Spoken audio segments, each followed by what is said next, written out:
Hello and welcome to the program. The world is watching as ceasefire talks begin in Qatar. President Biden hopes a deal will end the threat of an Iranian attack on Israel and lead to a broader peace. While Israel has sent a high-profile delegation, Hamas is not attending. The terror group still refuses to consider surrender, calling it unthinkable. CBN's Julie Stahl has the story. As Israel continues under threat of an attack from Iran, ceasefire talks begin in Qatar today without a Hamas representative. The U.S. and Europe are pressing hard for a ceasefire deal to end the Gaza war, free hostages, and possibly stop an Iranian attack. All eyes and the hopes of millions in Israel and millions in Gaza are pinned on this Thursday on the possible talks about a deal. President Biden is banking on a ceasefire deal he believes could bring the region back from the brink of war. President Biden has spared no effort reaching out to world leaders to bring as much force behind this effort as possible. Hamas is still holding to its position that it won't surrender power in Gaza. A ceasefire is one thing and surrender is something else. It's unthinkable for a Palestinian to surrender. Meanwhile, according to the New York Times, the U.S. is telling Israel there's nothing left to accomplish in Gaza since it's killed or captured some 14,000 Hamas fighters. They believe the terror group can't ever carry out another attack like October 7th. Retired Israeli Major General Yaakov Amidor disagreed, saying if Israel evacuates its forces now, within a year Hamas will be strong again. The IDF's top general says its forces in Gaza are still needed to pressure Hamas to surrender the hostages. Hamas should know that every day they hold our hostages, it will be more bitter for them than the day before. We will make it worse until we manage to return the hostages. In northern Israel, Iranian proxy Hezbollah continues to launch projectiles at the Jewish state. Iran itself came under a large-scale cyber attack, shutting down the country's ATM machines and causing major disruptions in financial institutions. Anti-regime activists reportedly hung signs blaming the regime's financing of regional wars for the shutdown.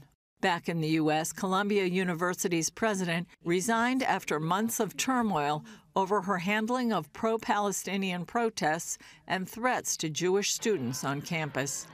Julie Stahl, CBN News, Jerusalem. Well, even with U.S. and European nations determined to get a deal done, you can understand cynicism of many if Hamas is not even at the table, especially if they equate a ceasefire to surrender. A lot of hostages still being held, and you heard that Hamas officials say it's unthinkable. So we'll see what happens today. In other news, abortion is much more than a national issue this election year. Advocates on both sides are battling it out in the states. Ephraim Graham has that story and more from our CBN newsroom. Ephraim? Andrew, this week, Missouri and Arizona became the latest states to allow voters to decide whether to amend their constitutions to protect abortion. It is part of the fallout from ending Roe v. Wade. Statistics reveal stark contrast in abortion states since the High Court left it up to states to decide abortion law. CBN's Tara Mergener explains. According to a new report by the Society of Family Planning, rates are rising in states with easier access to abortion and plummeting where states are mandating greater restrictions or moving to ban the procedure. The study compares data in the first few months of this year compared to before the Supreme Court overturned Roe v. Wade. The data shows a clear divide, abortions increasing where it remains legal, like Illinois, Kansas, and New Mexico, while dropping by about half in states with 6-week bans and nearly vanishing in the 14 states with full abortion bans, such as Texas, Alabama, and others. The shifting legal landscape continues to impact both abortion availability and the support systems for women in need. Meanwhile, since the historic decision, demand for maternity homes, many of them faith-based, is surging. So then I found Mary Shelter, thank God, through Google search. Mary Shelter in Virginia is now fielding more requests for transitional housing and support for pregnant women.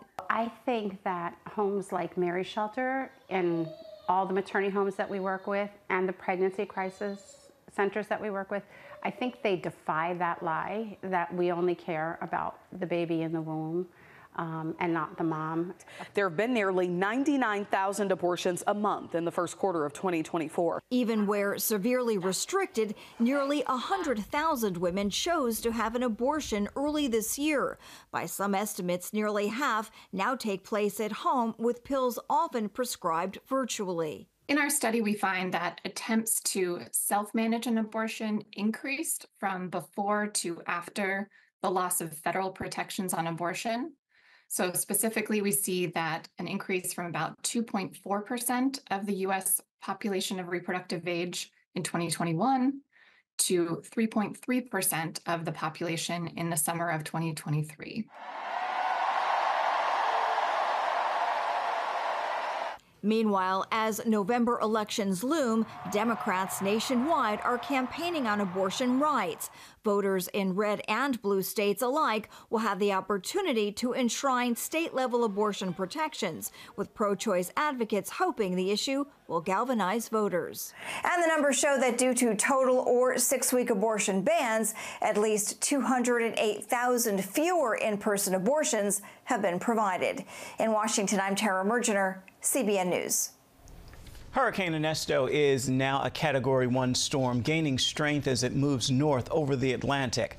About half of Puerto Rico lost power after it hit the island as a tropical storm Wednesday, with wind gusts up to 85 miles an hour. Ernesto brought down trees and power lines, leaving more than 700,000 homes and businesses in the dark. Torrential rains are adding to the misery. Rivers are rising and could bring flooding. Ernesto could become a Category 3 hurricane in the coming days. It's expected to pass near Bermuda Saturday. Want to turn now to a troubling situation in Ohio. 4 churches have burned to the ground, 3 of them in just the past few months. Investigators believe the fires are intentional and connected, and it comes as churches nationwide face a growing trend in violence. National security correspondent Caitlin Burke has this story. The string of rural Ohio church fires have left parishioners and investigators with many questions and few answers. We haven't had, a graffiti situation. We haven't had anything left at the scene that would say that there's hatred towards the church or hatred towards God. We don't have any of those factors. Still, Chief Josh Hobbs with the Ohio State Fire Marshal's office tells CBN News they're now confident these are all acts of arson and likely committed by the same person or group of people.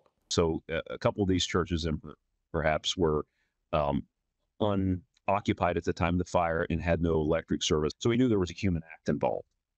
And then when you have other fires in that area, you start putting 2 and 2 together, and you have a pattern. The first happened at Coquine Enterprise Baptist in April of 2022.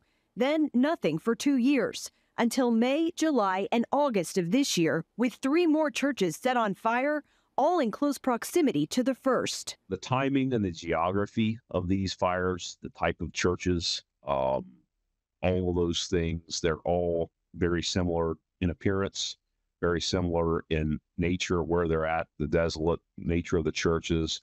When you look at the map, although it's kind of in the middle of nowhere, they almost make a little triangle. Churches in America are experiencing record levels of violence and hostility. A Family Research Council report showing incidents have more than doubled since 2022, with a majority reported as vandalism or arson. Chief Hobbs says with such a high threat level, awareness of what's happening around your building is key. Now, in 2024, the ability to have some surveillance, some sort of surveillance equipment is, whether it's just a Ring type camera, you don't have to have it. If you had something on the front and the back, you'd be amazed at what they catch. The Ohio State Fire Marshal's office is committed to solving this case, telling CBN News that until the suspect or suspects are apprehended, there's always a risk they could not only strike again, but escalate their attacks. Are they going to start getting brazen? So that's the concern. Is they going to get brazen, or are they going to get burnt out on churches, no pun intended, and move on to something more significant? Or are they going to escalate away from fire? Thanks to tips from the public, Ohio Fire Marshal investigators are looking into another church fire from this year, just across the river in Kentucky. A $10,000 reward is being offered for information leading to the identification and arrest of those responsible for these fires. And Chief Hobbs says a member of the public has added another $5,000 to that offer. If you have any information, you can find the Ohio State Fire Marshal tip line in our story on cbnnews.com. Caitlin Burke, CBN News, Washington. Again, that's 4 churches burned to the ground, 3 of them in just the past few months. Troubling indeed. Andrew? Yes, Ephraim. Unfortunately for churches in this nation, obtaining and implementing surveillance cameras and arranging proper security is just as much a responsibility every week and every day as sermon prep and arranging a worship team and having smiling faces at the door, especially for the protection of children and hopefully seminaries. These institutions training men and women for leadership in ministry can begin to find a curriculum to implement precautions and how to prepare holistically for ministry, not just sermon prep and worship, but how to protect the flock, quite literally.